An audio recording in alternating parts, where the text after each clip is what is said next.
स्वागत है आपका एनसीईआरटी क्लासेस के ऑनलाइन प्लेटफॉर्म पर। साथियों, फर्स्ट शिफ्ट का जो हिंदी है, उसके आंसर की के साथ हम लोग उपस्थित हुए हैं। तो चलिए पहले शुरू करते हैं। एक चीज़ ध्यान दीजिएगा, सबसे पहले एनसीईआरटी क्लासेस पर भरोसा रखने वाले सभी विद्यार्थियों का बहुत दिल से आभार एवं शुक्रिया।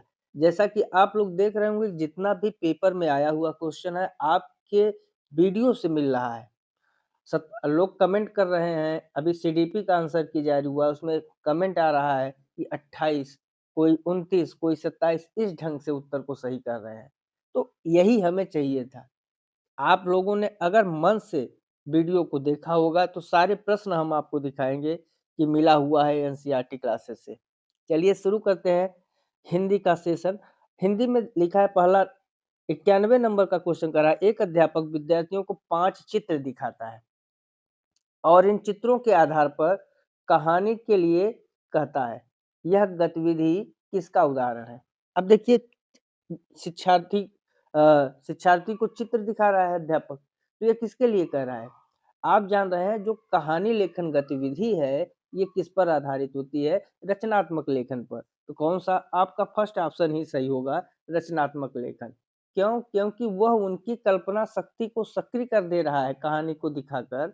जब लिखने की बात कर रहा है तो बच्चे की कल्पना शक्ति को क्या कर रहा है? सक्रिय कर रहा है। यह क्रिएटिव राइटिंग है, क्योंकि इसमें बच्चा अपने निजी अनुभव और विचारों के शब्दों को क्या करता है? पिरोता है। इसलिए आपका फर्स्ट ऑप्शन सही हो जाएगा। नेक्स्ट नेक्स्ट करा, निम्नलिखित में से कौन-सी भाषा में प्रदर्शन आधारित आकलन की विशेषता है? अब यहाँ पर देखिए, प्रदर्शन आधारित आकलन कर रहा है, परफॉर्मेंस बेस्ड असेसमेंट। हम लोगों ने इस प्रश्न को किया हुआ है, वीडियो में आपके पड़ा हुआ है यह प्रश्न। अब इसमें संदर्भ सहित संप्रेषण कार्य पहला ऑप्शन दे रखा है, सेकंड ऑप्शन दे रखा है आपका बहुविकल्पिक प्रश्न, गलत हो जाएगा। संदर्भ सहित संप्रेषण कार्य ही आपका सही उत्तर होगा। जो प्रदर्शन आधारित आकलन होता है, जहाँ पर छात्र भाषा का वास्तविक स्थितियों में उपयोग करके दिखाता है।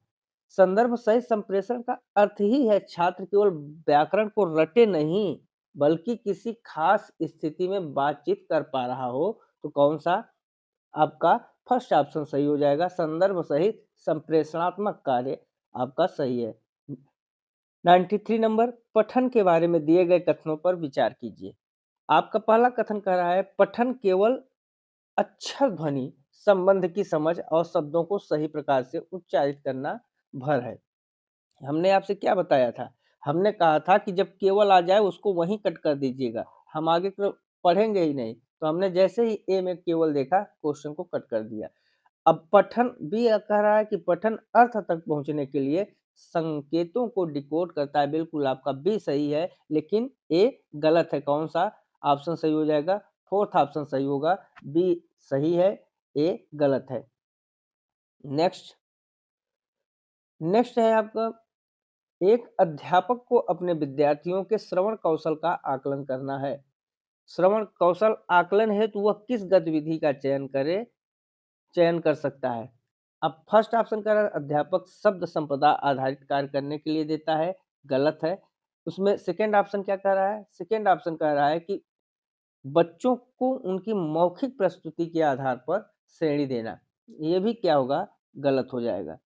थर्ड ऑप्शन, अध्यापक कहानी सुनाता है और इसके बाद बोध आधारित प्रश्न पूछता है। बिल्कुल, आपका थर्ड ऑप्शन सही हो जाएगा। इसमें अध्यापक कहानी सुनाए और बोध आधारित प्रश्न दें। कौन-सा? सी ऑप्शन सही हो जाएगा। सुनने की क्षमता का सही परीक्षण तब होता है जब बच्चा सुनी हुई बात को समझकर उस पर प्रतिक्रिया दे सके। कहानी सुनाकर प्रश्न पूछ रहा है, जो कि यह बता रहा है कि बच्चे ने ध्यान से सुना और अर्थ ग्रहण किया। समझ में आया? नेक्स्ट क्वेश्चन, निम्नलिखित में से कौन-सा भाषा अधिगम का सिद्धांत नहीं है? अब यहाँ पर भाषा अधिगम के सिद्धांत नहीं की बात कर रहा है, तो हम नहीं ही समझेंगे। इसमें दे रखा है, भाषा व्याकरण की संरचना नियमों के कंठस्थीकरण के माध्यम से सीखी जाती है। पहला ही क्वेश्चन आपका पहले ही पहला ही ऑप्शन जो है आपके प्रश्न का उत्तर है।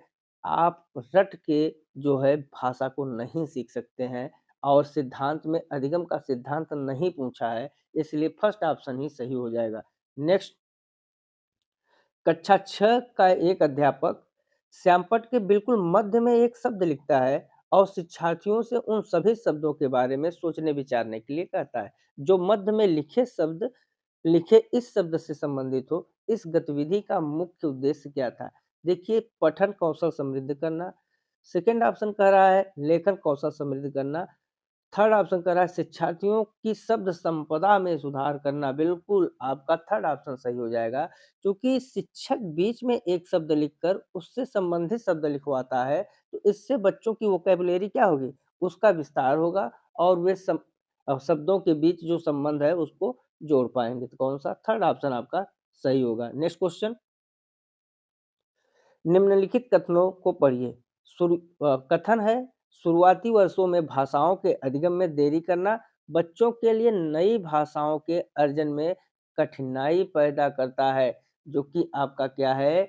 कठिनाई कैसे पैदा करेगा? आपका गलत है। कारण दे रखा है, बच्चों के शुरुआती वर्ष भाषा अर्जन के लिए बहुत ही संवेदनशील अवधि होती है। बिल्कुल, इसको हम लोगों ने किया हुआ है दोनों प्रश्नों को। कौन सा? ए गलत है और बी मतलब ए आपका कथन गलत है, कारण आपका सही है, तो ए सही नहीं है, परंतु आर सही है। डी ऑप्शन आपका सही होगा। नेक्स्ट क्वेश्चन, बहुभाषावाद के संदर्भ में बुनियादी चरण के राष्ट्रीय पाठ्यचर्या रूपरेखा 2022 का एक मुख्य सिद्धांत है। अब इसमें दे रखा है आपका जो मुख्य सिद्धांत है, बच्चों को अपने घर की भाषा भूलने में मदद करनी चाहिए और विद्यालय का मुख्य केंद्र इस बात पर होना चाहिए कि बच्चे विद्यालय की भाषा सीखें। गलत। सेकेंड ऑप्शन, कक्षा की बहुभाषिक प्रकृति पाठ्यचर्या के प्रभावशाली संप्रेषण में अवरोधक देखिए के रूप में कार्य करती है, बाधक के रूप में थोड़ी कार्य करती है, साधक के रूप में कार्य करती है। थर्ड ऑप्शन, बच्चे अपने शुरुआती वर्षों में नाना प्रकार की मौखिक भाषाएं नहीं सीख पाते हैं। गलत हो जाएगा। बहुभाषावाद के संज्ञानात्मक और सामाजिक सांस्कृतिक दोनों ही लाभ हैं। फोर्थ ऑप्शन आपका क्या होगा? सही हो जाएगा। तो कौन सा? फोर्थ ऑप्शन आपका सही है। नेक्स्ट क्या कर रहा है? कुछ वाक समुदायों में एक ही भाषा के विविध प्रकार का साथ-साथ विद्यमान है। सभी प्रकारों के सामाजिक कार्यों की विशिष्ट श्रृंखला है। इस स्थिति को किस रूप में वर्णित किया जाएगा? पहला है बोली, दूसरा है आपका अ, कोड मिश्रण, तीसरा है प्रयुक्ति और चौथा है द्विभाषिकता। अब देखिए, जो विविध प्रकार का साथ-साथ विद्यमान है, सभी प्रकारों के सामाजिक कार्यों की विशिष्ट श्रृंखला है। इस स्थिति को किस रूप में वर्णित किया जाता है? तो इसको हम लोग कहते हैं द्विभाष रूपिता। कौन-सा? द्विभाष रूपिता। इसको समझिए पहली बात को। यहाँ पर एक ही समाज में एक ही भाषा के 2 रूप हैं। एक को हम लोग क्या कहते हैं? औपचारिक और एक को अनौपचारिक मतलब बोलचाल का जो भाषा है।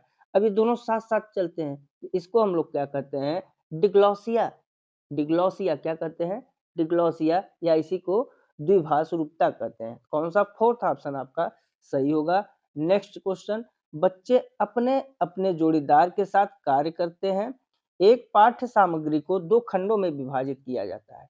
एक बालक अपनी पाठ्य सामग्री अपने जोड़ीदार को पढ़कर सुनाता है और दूसरा बालक उसे सुनकर लिखता है। दोनों समूची पाठ्य सामग्री पर कार्य करते हैं। इस गतिविधि को क्या कहेंगे? इस गतिविधि को देखिए कथावाचन गलत है। जारी रहने वाला सूत्रलेख रनिंग डिक्टेंशन कहते हैं, क्योंकि यहाँ पर बच्चा क्या कर रहा है? बच्चा जो है सक्रिय गतिविधि में हिस्सा ले रहा है और छात्र मिल-जुल कर सुनने और लिखने का अभ्यास कर रहे हैं। तो कौन-सा सही हो जाएगा? डी बी सेकंड ऑप्शन आपका सही होगा, running dictation. Next question, next है, निम्नलिखित में कौन-सा भाषा की कक्षा में साहित्यिक पठन सामग्री के अध्ययन में के बारे में सही नहीं है? ध्यान दीजिएगा, नहीं पूछ रहा है तो नहीं ही बताना है। साहित्यिक पठन सामग्री सराहना और आनंद के लिए है। अब ये सही है क्या? यही आपका गलत है, क्योंकि जो साहित्य पठन सामग्री है, वो क्या है? सराहना और साहित्यिक पठन सेकंड ऑप्शन भी देख लीजिए, साहित्यिक पठन सामग्री का प्रयोग व्याकरण शिक्षण के लिए किया जाना चाहिए। फिर कह रहा है थर्ड ऑप्शन साहित्यिक पठन सामग्री भाषा अधिगम के लिए सांस्कृतिक निवेश है। फोर्थ ऑप्शन कह रहा है साहित्यिक पठन सामग्री समालोचनात्मक चिंतन और विमर्श विकसित करती हैं। हमें नहीं के बारे में बताना है, इसके बारे में नहीं के बारे में बताना है। साहित्यिक पठन सामग्री का प्रयोग व्याकरण शिक्षण के लिए किया जाना चाहिए, लेकिन ध्यान दीजिएगा साहित्य का जो मुख्य उद्देश्य होता है वो आनंद, संवेदना और आलोचनात्मक चिंतन विकसित करना होता है, न कि केवल निरस व्याकरण सिखाना। तो कौन सा सही हो जाएगा? सेकेंड ऑप्शन आपका सही होगा। केवल यहाँ पर देखिए प्रयोग व्याकरण शिक्षण के लिए किया जाना चाहिए, ये गलत है। ठीक है, तो सेकेंड ऑप्शन आपका गलत हो जाएगा। नेक्स्ट क्वेश्चन, कक्षा 6 के विद्यार्थी नवीन को पाठ्य सामग्री के पठन में कठिनाई महसूस हो रही है। नवीन को पाठ्य सामग्री के पठन में कठिनाई महसूस होती है। अध्यापक उसे कुछ सरल स्तर की पाठ्य सामग्री पढ़ने के लिए देता है। अध्यापक उसके लिए साझा पठन सत्रों का भी आयोजन करता है। अध्यापक द्वारा दी जा रही इस मदद को क्या कहा जाता है? इसी को कहा जाता है स्कैफोल्डिंग। इसी को क्या कहा जाता है? स्कैफोल्डिंग, अवलंबन, ढांचा। ठीक है, ये किसके अनुसार? वाइगॉस्की के अनुसार। जब शिक्षक जो है किसी छात्र को सीखने के लिए टेम्परेरी सपोर्ट प्रदान करता है, उसे स्कैफोल्डिंग, पाड़ या अवलंबन कहते हैं, ढांचा कहते हैं। नेक्स्ट नेक्स्ट है आपका भाषा शिक्षण अधिगम का कौन सा उपागम इस मत में विश्वास करता है कि भाषा एक आदत है? देखिए फर्स्ट ऑप्शन है सहयोगात्मक भाषा अधिगम, सेकंड ऑप्शन है श्रव्य भाषावाद, थर्ड ऑप्शन है संप्रेषणात्मक भाषा शिक्षण, फोर्थ है आपका प्राकृतिक उपागम।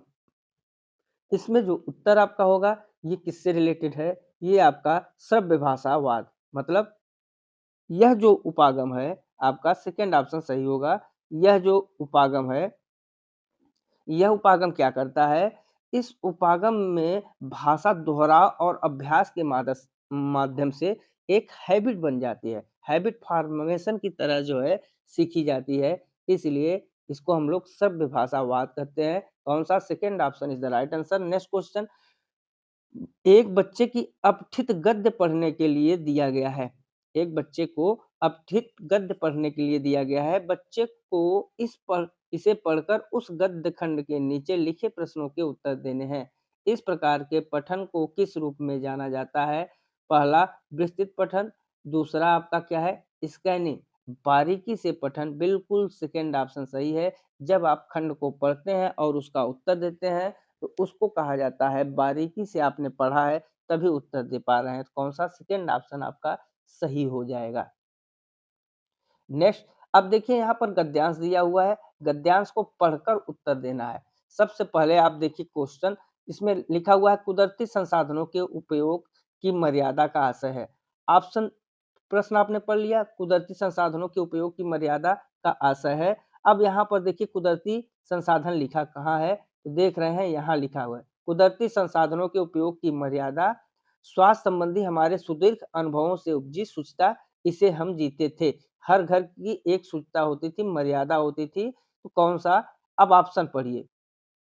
आपका ऑप्शन दे रखा है कि आवश्यक होने पर कुदरती संसाधनों का उपयोग। बिल्कुल आपका यही सही हो जाएगा। मनमर्जी उपयोग भी गलत, दोहन भी गलत, अनाप-शनाप उपयोग भी गलत हो जाएगा। फर्स्ट ऑप्शन आपका सही है। सेकंड ऑप्शन क्वेश्चन क्या कर रहा है? नेक्स्ट क्वेश्चन आपका कर रहा है लोकोन्मुखी का संधि विच्छेद। कौन-सी संधि? गुण संधि। इसका कौन-सा विकल्प सही हो जाएगा आपका? फोर्थ ऑप्शन सही हो जाएगा, लोक धन उन्मुखी। फिर देख रहे हैं आपका कि परंपरा का वर्णन है। लोकशास्त्र, लोक साहित्य, लोक विज्ञान, लोकगीत। देखिए यहाँ पर जब आप पढ़ेंगे तो पहले ही लिखा हुआ है यह एक तरफ लोक साहित्य और लोक विज्ञान की परंपरा है, इसलिए कौन सा उत्तर सही हो जाएगा आपका? इसमें लोकगीत की चर्चा नहीं की गई है। आपका फोर्थ ऑप्शन सही होगा, लोकगीत। ठीक है, नेक्स्ट क्वेश्चन, जो गद्यांश है इसमें लोक साहित्य, लोक विज्ञान और लोक शास्त्र की चर्चा है। लोकगीत का अलग से मुख्य परंपरा पे वर्णन नहीं है, इसलिए आपका ऑप्शन लोकगीत होगा। एक चीज ध्यान दिया करिए, जो गद्यांश होता है उस गद्यांश को गद्यांश में ही आंसर हमें ढूंढना पड़ता है। लोक नेक्स्ट क्वेश्चन कर रहा है मौखिक परंपरा की विशेषता नहीं है। किताबों की जरूरत होना, शिक्षा को कंठस्थ होना। उसके बाद अब देखिए शिक्षा का पीढ़ियों तक जीवित रहना और शिक्षा का पीढ़ी दर पीढ़ी चलना। अब इसमें आपको पता है कि जो मौखिक परंपरा है, उसकी विशेषता क्या नहीं थी? किताबों की ज़रूरत होना, आपका फर्स्ट ऑप्शन सही हो जाएगा। लोक 110 नंबर लोकशाला के लिए उचित वक्तव्य है। समाज से इसके लिए शुल्क लिया जाता था। यह स्वावलंबी एवं निःशुल्क शिक्षा देती थी। बिल्कुल आपका यह स्वावलंबी और निःशुल्क शिक्षा देती थी, आपके पैसेज में लिखा हुआ है। लोकशाला के संदर्भ में किस बात की ज़रूरत नहीं है? फर्स्ट ऑप्शन है लोकशाला शालाओं में अनुभवी लोगों को बुलाने की। लोक सेकंड ऑप्शन कह रहा है लोकशालाएँ स्थापित करने की। थर्ड ऑप्शन लोकोन्मुखी बनने की और फोर्थ ऑप्शन लोकशालाओं में किताबी ज्ञान देने की। कौन-सा सही होगा? आपका लोकशालाओं में किताबी ज्ञान देने की आपका फोर्थ ऑप्शन सही होगा, क्योंकि ये सब आपके पैसेज में दिए हुए प्रश्न हैं। ये जब आप इसको पढ़ेंगे पूरा, तो इसको जब आप पूरा पढ़ेंगे तो जहाँ पर लोकशाला है, वहाँ पर ये सब लिखा होगा। जैसे यहाँ नीचे लोकशाला है, पहली बार लोकशाला देखिए कहाँ शुरू हुआ है, फिर वहाँ से पढ़ते चले आइए। पूरा लाभ नहीं ले सके, यहाँ भी लोकशाला है। ऐसे लोकशाला पर ही आपको देखना है, फिर यहाँ पर है। नेक्स्ट क्वेश्चन, लोकशाला में क्या सीखने को मिलेगा? गूगल या वेब पर उपलब्ध पुस्तकों में संकलित ज्ञान, पुस्तकेतर अनुभव आधारित ज्ञान, संसार में उपलब्ध समस्त ज्ञान यही लोकशाला में मिलेगा। तो कौन-सा आपका गलत हो जाएगा? पुस्तकों में संकलित ज्ञान भी गलत है। पुस्तकेतर अनुभव आधारित ज्ञान ये आपका लोकशाला में सीखने को मिलेगा, क्योंकि जो गद्यांश है, गद्यांश में ऐसी ही बातें सीखने को मिलेंगी जो पुस्तक का हिस्सा नहीं बनी है। कौन-सा? पुस्तक के इतर अनुभव आधारित ज्ञान। नेक्स्ट, कौन-सा इसका थर्ड ऑप्शन सही है? गद्यांश के अनुसार अनुभव सिद्ध समुदाय का अंग नहीं है। वयोवृद्ध कृषक, उसके बाद वयोवृद्ध वैज्ञानिक, वयोवृद्ध पशुपालक और वयोवृद्ध कारीगर। गद्यांश के अनुसार अनुभव सिद्ध समुदाय का अंग नहीं है, वो आपका है कौन-सा? वयोवृद्ध वैज्ञानिक। कौन-सा? आपका सेकंड ऑप्शन सही हो जाएगा।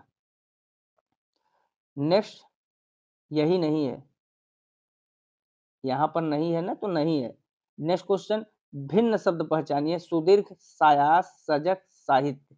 अब इसमें कौन-सा भिन्न है? तो साहित्य आपका भिन्न है, जो ठीक है? कौन-सा? सुदीर्घ, सायास और सजग विशेषण की तरह प्रयुक्त हो सकते हैं, लेकिन साहित्य जो है हमेशा क्या होगी? संज्ञा होगी। फिर देखिए यहाँ पर पद्यांश का 115 से 120 क्वेश्चन तक है। कह रहा है परत्राण कहाँ किस्मत के लाखों भोग अभी तक बाकी हैं, धरती के तन में एक नहीं 100 रोग अभी तक बाकी हैं। जल रही आग दुर्गंध लिए छा रहा चतुर्दिक विकट धूम, विष के मतवाले कुटिल नाग निर्भय फण जोड़े रहे घूम। द्वेषों का भीषण तिमिर व्यूह पग पग प्रहरी है अविश्वास, है चमू सजी दान नवता की खिलखिला रहा है सर्वनाश। पर हो अधीर मत मानवते, पर हो अधीर मत मेरे मन, है जूझ रही इस व्यूह बीच की धरती की कोमल कोमल एक किरण। तो इस ये आपका पद्यांश है। पद्यांश के अनुसार हमको उत्तर को चुनना है। यहाँ पर देखिए भिन्न शब्द चुनना है, मानवता, दानवता, कोमलता, ये तीनों क्या हैं? ये आपके तीनों भाववाचक संज्ञाएँ हैं, जबकि कुटिल आपकी क्या है? एक विशेषण की तरह प्रयोग हो सकती है, इसलिए आपका थर्ड ऑप्शन सही हो जाएगा। हो अधीर मत मानवते में अलंकार है। हो अधीर मत, यहाँ पर देखिए हो अधीर मत, यहाँ पर देखिए एक अमूर्त भाव है। अधीर न होने के लिए मनुष्य की तरह संबोधित किया जाता है, वहाँ पर हमने बताया हुआ कौन-सा? मानवीकरण, तो आपका 4 ऑप्शन सही होगा। यहाँ पर मानवीकरण अलंकार है, क्योंकि यहाँ पर मानवता को एक अमूर्त भाव में प्रस्तुत किया जा रहा है। मनुष्य की तरह संबोधित किया जा रहा है। मानवीकरण जब हम लोगों ने पढ़ा था तो ध्यान दीजिएगा, किसी अमूर्त या निर्जीव वस्तु को मनुष्य की तरह प्रकट किया जाए, उसे मानवीकरण कहा जाता है। यहाँ भी आप देखिए हो अधीर मत मानवते में अलंकार क्या होगा? मानवीकरण। नेक्स्ट, कवि अपने मन को अधीर होने से क्यों रोक रहा है? क्योंकि धरती की कोमल किरण जूझ रही है, फर्स्ट ऑप्शन, और यही ऑप्शन आपका सही हो जाएगा, क्योंकि धरती की जो कोमल किरण है वो जूझ रही है। नेक्स्ट, छा रहा चतुर्दिक विकट धूम का आशय है, चारों ओर बहुत अधिक क्या है? धुआं है। चारों सेकंड ऑप्शन, चारों कोनों में बहुत अधिक धुआं है। फिर थर्ड ऑप्शन, चारों ओर बहुत कम धुआं है। और फोर्थ ऑप्शन कह रहा है चारों दिशाओं में भयंकर धुआं है। कौन सा सही हो जाएगा? चारों दिशाओं में भयंकर धुआं है। छा रहा चतुर्दिक मतलब चारों दिशाओं में भयंकर धुआं है। कौन सा? फोर्थ ऑप्शन आपका सही होगा। बचाव त्राण कहाँ है? ऑप्शन दे रखा है कुटिल नागों के घूमने में, शेष बचे भागों में, कोमल किरण के जूझने में, बचाओ नाग है। कौन सा? थर्ड ऑप्शन आपका सही हो जाएगा। यहाँ पर अंधकार और विनाश के बीच में वह कोमल किरण, मतलब जिसको हम लोग आशा, यहाँ कवि कल्पना कर रहा है कि बचने का मार्ग है क्या? बचाओ नाग। अब देखिए, नागों का गुण नहीं है निर्भय होना, विषैला होना, कुटिल होना, घुमक्कड़ होना। जो नाग होते हैं, कविता में नागों को विषैला कहा गया है, कुटिल कहा गया है, निर्भय भी कहा गया है, पर घुमक्कड़ होने का उल्लेख कविता में नहीं है। ध्यान दीजिएगा, कौन सा? फोर्थ ऑप्शन आपका सही होगा। इसमें देखिए कुटिल की बात करी गई है, कुटिल की बात करी गई है। देखिए कुटिल नाग, कुटिल की बात करी गई है। उसके बाद विषैले की तो बात करी ही गई है, विषैले। उसके बाद विष के मतवाले कुटिल नाग। लेकिन यहाँ पर निर्भय की बात कही गई, निर्भय फण जोड़ रहे घूम। तो निर्भय की भी बात कही गई है, लेकिन यहाँ पर बात किसकी नहीं कही गई है? घुमक्कड़ की नहीं करी गई है, इसलिए घुमक्कड़ आपका क्या होगा? सही हो जाएगा। मित्रों, ये 30 हिंदी के प्रश्न थे, जो कि कितने सरल आए हुए हैं। आपका जो पेडागॉजी से रिलेटेड संबंधित प्रश्न है, शिक्षण से रिलेटेड संबंधित प्रश्न है, बहुत ही सरल है। और उसके बाद गद्यांश पद्यांश को पढ़कर आपको उत्तर देना है, तो ये भी आपका सरल ही है। तो मित्रों, अभी हम लोग और विषय के जो आंसर की हैं, सबको लेकर धीरे-धीरे उपस्थित होंगे। आप देखिए कि जो आपको हमने कितना स्टैंडर्ड लेवल पढ़ाया है, 0 से लेकर स्टैंडर्ड लेवल तक पढ़ाया हुआ है, और सारे प्रश्न फँस रहे हैं। गद्यांश पद्यांश को छोड़ दिया जाए, वो भी हमने गद्यांश पद्यांश का इतना अच्छा पैटर्न बताया हुआ है कि शायद एक आध प्रश्न मिस हो सकता है, नहीं तो 12, 10 जितने भी आ रहे हैं, सब के सब आपके सही हो जाएँगे। तो साथियों, आप लोग कमेंट में अपने स्कोर को ज़रूर बताइएगा। जो ऑफ़िशियल आंसर की है, समझिए एक तरीके से एनसीईआरटी क्लासेस की जो दी जा रही है आंसर की, ऐसे ही आएगी। 1-2 नंबर 19-20 हो सकता है, नहीं तो करेक्ट जितना आंसर हम लोगों ने यहाँ पे किया हुआ है, यही ऑफ़िशियल आंसर की भी होगी। तो मित्रों, अच्छे से प्रश्नों को हल करिए, ज़्यादा से ज़्यादा जो है शेयर करिए, स्कोर को कमेंट में करिए, चैनल को सब्सक्राइब करना मत भूलिए। तो इस अब हम लोग अगले सब्जेक्ट के आंसर की के साथ उपस्थित होंगे। तब तक के लिए नमस्कार।